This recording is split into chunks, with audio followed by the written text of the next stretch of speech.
Oh, delighted with that. Really pleased with that one. I think it's been building as well. We've had some really good performances and been on the wrong end of results at times. It's been great to see that it kind of came together. I talked about it a good couple of weeks ago, almost kind of October time, about putting an 80-minute performance together.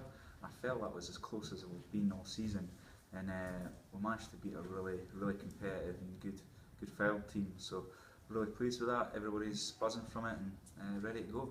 Obviously, we're looking to build on it against Old Albanians. What would you like out of that game? Again, that was one of our better games the first half of the season. We really played some great rugby, and we know we're going to have to do that again. They've had some good results, but as I say, we're really confident after that on Saturday. The attack's been really firing, which has been great to see. It's really stepping up and challenging teams now, and hopefully our defence can just build on what it's done earlier in the season. If we do that again, back on the home pitch, which the boys love playing on, good crowd, anything could happen, and I think we'll be positive about it and really looking forward to it. And I understand we're having a few challenges amongst the coaches at the moment. We are. It's fair to say I'm winning all of them. Don't listen to anything Dave Morris or David Bassett says. We're doing a 1,000-mile challenge, which is trying to run 1,000 miles in a year. Ask them how that's going. Don't even come a close second, to be honest. There's no silver medals in this game, so happy to say I'm winning that one.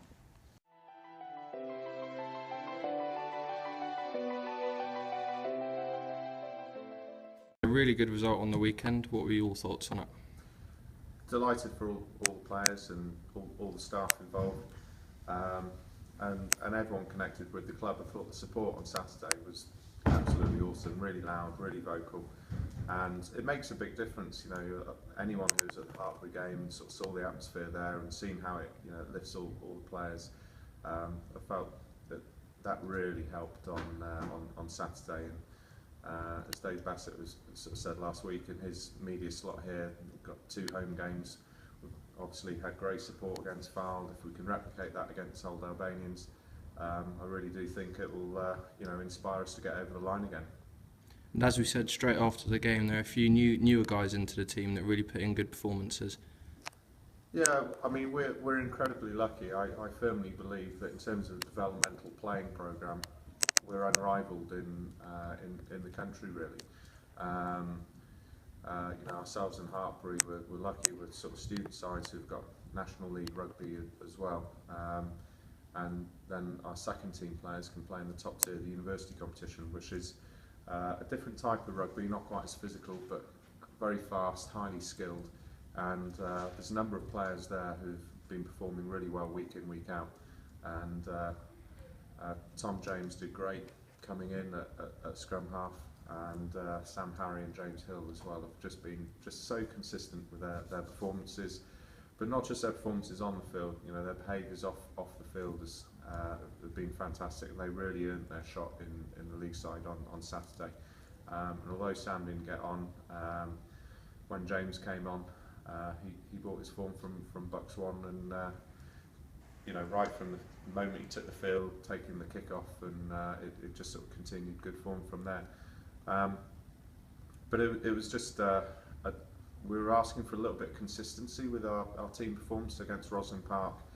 We had a bit of an attack focus going into that game, and the guys sort of delivered on that and kept the ball in hand and didn't kick the ball away as much.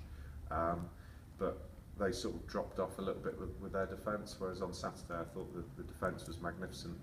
Fylde are a side that I very much respect the way that they play. Their play in that sort of first 5 minutes, it was looking quite ominous for us. But after that score, after 2 minutes, to not let them score again was really impressive. There's some real desperation shown by the players to make that happen. And we're looking forward to welcoming England under-20s for a game on Thursday. What are you expecting out of that one? Yeah, again, I just think it's fantastic for the programme. Last year, the first team, the league team, we had an invite from Stuart Lancaster to go and train against them over at St George's Park, and now our Bucks team, our second team, are playing against England under-20s as part of their preparations. and it's just really special. It's a great opportunity for those players to go and test themselves against those that are deemed the top players in that age bracket in the country. So we're very much looking forward to that game, and England use us as a training base for a number of different age groups, and we're sort of pleased to sort of deliver a service for England as well. And looking forward to Old Albanians, what are you expecting from that? Another tough game. I mean, Old Albanians are full of threats all over the pitch. We had a good win against them. It's our first win of the season early on, but then Albanians put a great run of form together, and you just know this league is. I think everyone in the bar afterwards, when they saw the result of Cinderford turning Ealing over, it just shows what a competitive league it is, and we're going to have to be better than we were on Saturday to get the result against Old Albanians, because similar to us, sort of wrong half of the table, and they're going to be really desperate to come up here and push us down and push themselves up. So the attitude and the Loughborough spirit is going to have to be really high on Saturday. And what would you like to say about the coaches' challenges? Well, I heard Beattie shouting his mouth off a little bit there, and a few untruths, which is disappointing. Obviously, as you know, Chris, one of the club's core values is honesty, and maybe that, I don't know what happens in Scotland, but it's pretty disappointing what he's saying. He missed out one of the challenges, which is for January, is to see who does 10k the quickest. Last Monday we just sort of did a little benchmark of where we are, who's the quickest. Ciaran Beattie didn't actually make 10k. He dipped out after 8k, which he didn't mention he was a quitter in interview, and we sort of employed him thinking that he had a bit of graft about him, but it's a shame.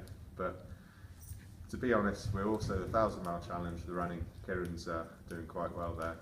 I've got a bit of a calf injury, because unlike Ciaran, I have got calves, and that's just sort of put a little bit of a damper on my running at the moment, but we'll get there.